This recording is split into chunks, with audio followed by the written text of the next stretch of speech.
Haunted nights at the radio station. For years there were whispers, stories passed down from employees who had worked the graveyard shift before me. A woman's voice in empty hallways, a figure with no legs drifting through the basement. I didn't believe any of it, not until that night. It was just another late night. My colleague and I had finished the 2 a.m. broadcast, and we were exhausted. The main elevator shuts down at 10 p.m., so we had to use the backup one, old, creaky, and tucked away at the end of the corridor. It always gave me the creeps, but that night I was too tired to care. The ride started off normal enough. We stood there in silence, both of us lost in our own thoughts. But then, something changed. My colleague shifted uncomfortably. Her breathing got heavier. She wouldn't look at me. I asked if she was okay, but she didn't answer. She just kept staring at the ceiling.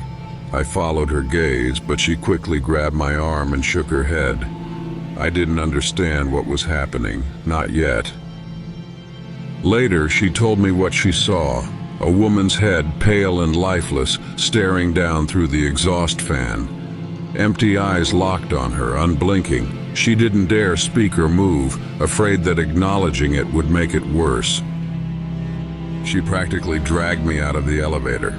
I thought she was losing her mind. We didn't stop running until we were outside the station, where she finally told me everything.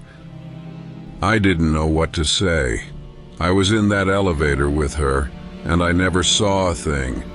But just knowing that something or someone was there, watching us, was enough to send chills down my spine.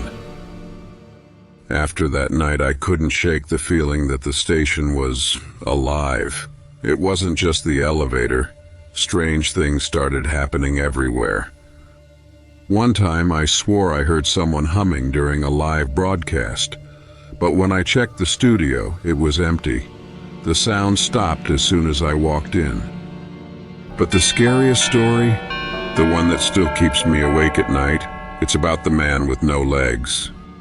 Some staff claim to have seen him, just the upper half of a man, dragging himself through the halls late at night. I never believed it. At least not until I almost ran into him. It was late and I was heading to the storage room.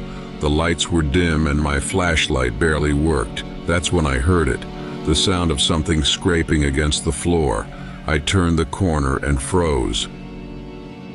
There he was, no legs, just his torso pulling itself toward me. His eyes, they looked right through me.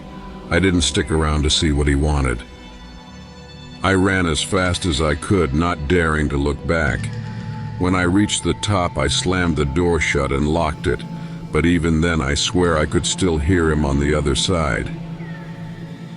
People say the station was built on something old, something cursed.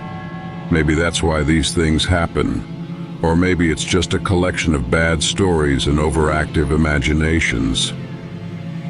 But after everything I've seen, after everything I've felt, I quit the job at the radio station and never went back.